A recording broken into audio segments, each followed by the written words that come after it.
আজকের এই ভিডিওতে আমি আপনাকে 3টি সিক্রেট ট্রিক দেখাবো যেগুলি ব্যবহার করলে ইমেজ থেকে ওয়ার্ড ফাইলে কনভার্ট করতে আর কখনোই কোনো সমস্যা হবে না। তাই ভিডিওটা শেষ পর্যন্ত দেখুন।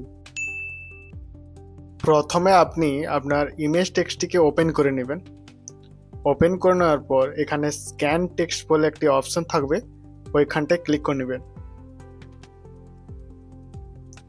এরপর আপনাকে Ctrl+A ক্লিক করে ইমেজে থাকা যতগুলি টেক্সট আছে ওগুলোকে সিলেক্ট করে নেবেন। সিলেক্ট করে নেওয়ার পর আপনাকে এখানটা কপি করে নিতে হবে। কপি করে নিলাম। কপি করে নেওয়ার পর আপনি ওয়ার্ড ফাইলটিকে ওপেন করুন। এরপর আপনাকে একটি ব্ল্যাঙ্ক ডকুমেন্টস ওপেন করে নিতে হবে। এখানটা আপনি Ctrl+V টিপে পেস্ট করে দিন।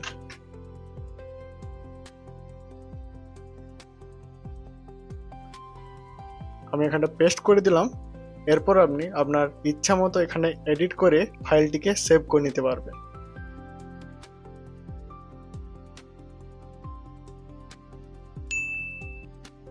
এখন আপনি জানতে পারবেন এআই এর মাধ্যমে কিভাবে আপনার ইমেজ টেক্সটটিকে ওয়ার্ড ফাইলে কনভার্ট করবেন। চলুন সেখানে প্রথমে আপনাকে ক্রোম ব্রাউজারটিকে ওপেন করে নিতে হবে। ওপেন করে নেওয়ার পর ChatGPTকে সার্চ করে নিতে হবে। এই প্রথমে থাকা যে লিঙ্কটি আছে সেটি ক্লিক করে নেব। এরপর আপনাকে লগ ইন করতে বলবে, লগ ইন করে নেবেন। লগ ইন করে নেওয়ার পর এই প্লাস আইকনে ক্লিক করে ইমেজ টেক্সটটিকে ওপেন করে নেবেন। এরপর আপনি দেখতে পাবেন আমার ভিডিওর ডেসক্রিপশন বক্সে একটি প্রম্পট দেওয়া আছে, ওই প্রম্পটটিকে কপি করে নেবেন, এখানটায় পেস্ট করে দেবেন। পেস্ট করে দেওয়ার পর এখানটায় এন্টার করে নেবেন। এইখানটা যেরকম দেখতে পাচ্ছেন ডাউনলোড দিস ওয়ার্ড ফাইল, এখানটায় ক্লিক করে আপনি ওয়ার্ড ফাইলটিকে ডাউনলোড করে নিতে পারবেন। এই দেখুন হচ্ছে। এরপর আপনি ওয়ার্ড ফাইলটিকে ওপেন করে নিয়ে আপনার মতো এডিট করে নিতে পারবেন। এডিট করে সেভে ক্লিক করে ফাইলটিকে সেভ করে নিতে পারবেন। এখন আমরা জানবো গুগল ডক্স ইউজ করে কিভাবে ইমেজ টেক্সটটিকে কনভার্ট করবো এডিটেবল ওয়ার্ড ফাইলে। প্রথম আপনাকে ক্রোম ব্রাউজারটি ওপেন করে নিতে হবে। এরপর আপনাকে অ্যাপ্লিকেশন বারটি ওপেন করে নেবেন। অ্যাপ্লিকেশন বারটি ওপেন করে নেওয়ার পর আপনাকে এখানে গুগল ড্রাইভটিকে ওপেন করে নিতে হবে। ওপেন হয়ে যাওয়ার পর আপনাকে আপনার ইমেজ টেক্সটটিকে আপলোড করে নিতে হবে। আমি এখানটা আগে থেকে আপলোড করে নিয়েছি। একটু আমার নেট স্লো, তাই জন্য লোডিং হচ্ছে।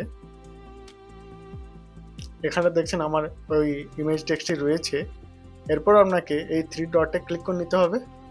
3 ডটে ক্লিক করে নেওয়ার পর ওপেন উইথে ক্লিক করার পর আপনি এখানে গুগল ডক্স অ্যাপ্লিকেশনটা পেয়ে যাবেন। এখানটা আপনাকে ক্লিক করে নিতে হবে।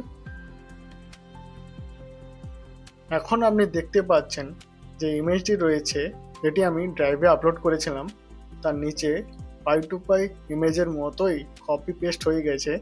এরপর আপনি এখানটা আপনার ইমেজটিকে ডিলিট করে আপনার ফাইলটিকে এডিট করে আপনি সেভ করে নিতে পারবেন। এই ভিডিওটি যদি আপনার কোনো রকম সমস্যা সমাধান করে থাকে তাহলে সাবস্ক্রাইব করবেন এবং লাইক করবেন, আর ভিডিওটি কেমন লেগেছে কমেন্টে জানাবেন।